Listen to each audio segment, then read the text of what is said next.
pemirsa, selamat datang di iNews Today. Welcome back guys. Zila, how are you today? I'm fine. Togi gimana kabarnya? Pagi-pagi sudah mendengarkan kabar yang mengenaskan, kurang enak gitu. Karena memang itu dia ya.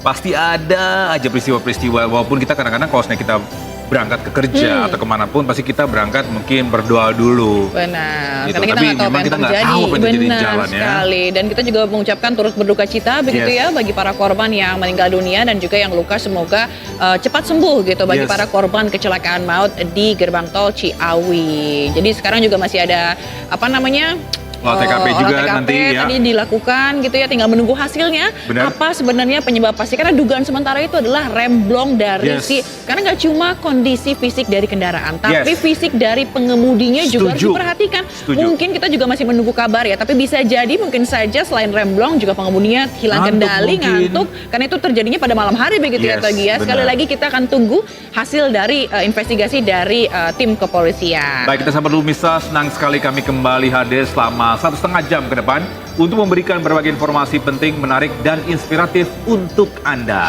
Dan dalam edisi hari ini, selain juga tadi kami informasikan mengenai kecelakaan maut di gerbang tol Ciawi juga gitu ya, yang menewaskan 8 orang, kita juga akan membahas informasi lainnya yang gak kalah penting di hari ini. Bersama saya Fazilah Khairunisa. Dan saya Togi Sinaga, inilah iNews Today selengkapnya.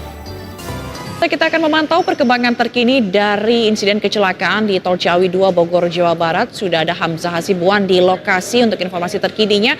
Selanjutnya bisa hanya karena rewel seorang bocah berusia 4 tahun dianiaya pengasuhnya hingga berulang kali di Penjaringan, Jakarta Utara. Dan kecurigaan ibu korban ini bermula saat mengetahui gigi anaknya tanggal dan muncul luka lebam di sejumlah bagian tubuh. Seorang pria pengendara mobil terlibat keributan dengan petugas SPBU di salah satu tempat stasiun pengisian bahan bakar umum di Kecamatan Biringkanaya, Makassar, Sulawesi Selatan. Ya, bahkan pengendara mobil memaki dan berupaya menganiaya petugas SPBU lainnya yang berupaya melerai keributan. Ini masalah sosial yang bingung sebenarnya harus bagaimana menanggapinya kita gitu ya. Kita kasih salah. Gimana ini? Benar, karena saya juga sendiri mengalami gitu ya. Mereka menolak dan bahkan pernah berujung kekerasan sampai adu mulut. Iya. Jadi jadi awalnya kamu niatnya untuk mengasih, nggak terima, gitu kan, terus tiba-tiba itu dia tuh ya. Ini masalah sosial yang bingung banget gitu. Gimana solusinya nih? Nah, solusinya memang harus belajar untuk bersyukur ya. Apa yang dapetin gitu. Mau itu amountnya 1.000, 2.000. Ya rezeki hari itu hari itu saja ya. Ketika memang orang cuma adanya mungkin uang kecil. Mungkin nggak megang uang besar, misalnya ya adanya uang kecil ya udah terima aja. Benar, karena saat ini banyak orang yang bisa dibilang cashless, ngerti nggak? Semua ini serba aplikasi. Iya benar sekali. Jarang sekali orang megang cash sekarang. Mungkin uang receh atau uang kecil. So jangan salahin kita, memang kita kasih uang sedikit karena memang beberapa pun pasti kita rela, benar nggak? Benar, jadi lebih jaga diri lagi gitu ya, jangan emosi, jangan kepancing emosi, sama-sama pengertian aja.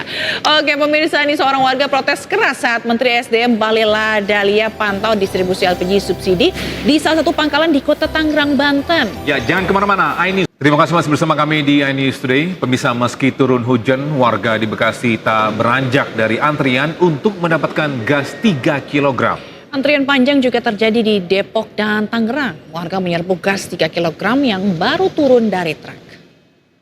Seorang warga juga harus antri berjam-jam untuk mendapatkan gas 3 kg. Ia berharap pemerintah tidak menambah beban rakyat kecil dengan membatasi peredaran gas LPG 3 kg. Ya, sementara itu salah seorang warga tiba-tiba protes keras saat Menteri SDM Bahlil Lahadalia memantau distribusi LPG subsidi di salah satu pangkalan di Kota Tangerang, Banten. Sambil membawa tabung gas 3 kg, warga tumpahkan keluh kesahnya di hadapan Menteri.